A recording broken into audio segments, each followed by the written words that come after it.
Thibaut Moulart, vous êtes enseignant à l'IUT de Grenoble et aujourd'hui avec des étudiants vous êtes venus dans ce congrès des animateurs en gérontologie. Qu'est-ce que vous faites là?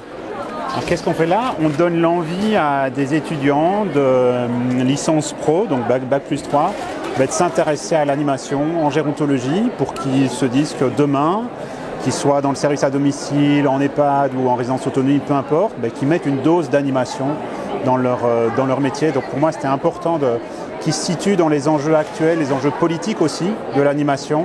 On sort d'une crise, d'une énième vague de crise Covid, on va voir dans quelle vague on va rentrer, qu'ils soient équipés aussi pratiquement et puis qu'ils sachent agir demain pour donner du sens en fait à leur travail et que le lien social en fait soit vraiment au cœur de leur action. Alors vous, madame, vous êtes présente aussi aujourd'hui dans ce congrès.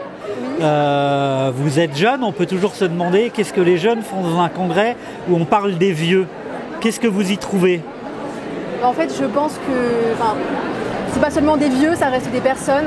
On va tous passer par la case vieillesse et quand on travaille auprès des personnes âgées, on se rend compte que ce ne sont pas simplement des personnes vieillissantes, mais des personnes à part entière qui ont une vie, une passion, tout un parcours de vie.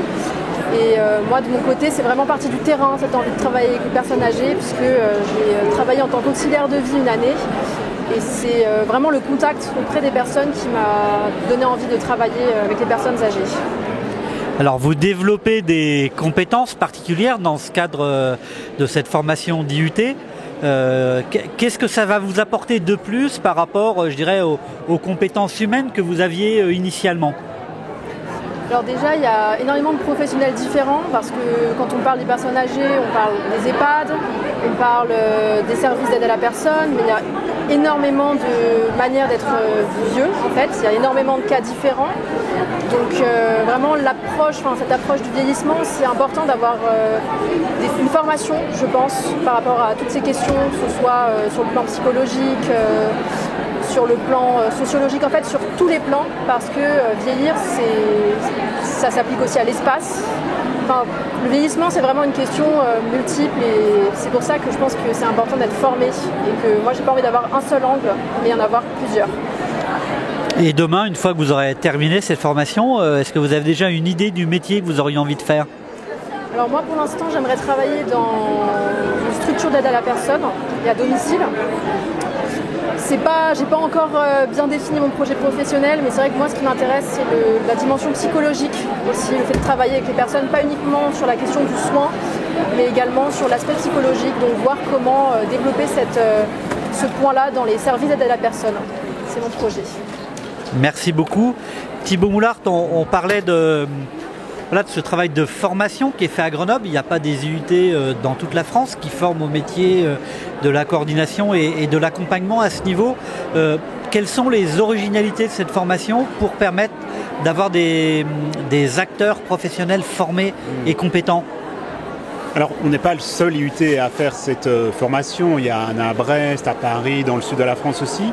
Mais l'originalité, puis c'est dans le titre, c'est coordinateur en gérontologie sociale. Et alors, il y a un passé historique quand même à Grenoble, c'est qu'on a une attention aux acteurs sociaux, aux enjeux politiques de ces questions. On l'a vu avec la Covid.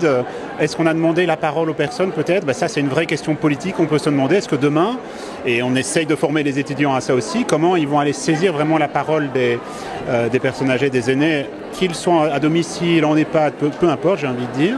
Ça, c'est le premier niveau. Deuxième niveau, les enjeux de coordination, ça veut dire que sur un territoire donné, comment on travaille ensemble, ou on arrive à travailler ensemble avec certains acteurs, certains partenaires, comment ces enjeux partenariaux sont aussi des enjeux politiques, et donc jusqu'où on accepte d'aller pour collaborer. C'est le deuxième niveau, donc c'est cette question partenariale, et ça ouvre vraiment vers cette question politique.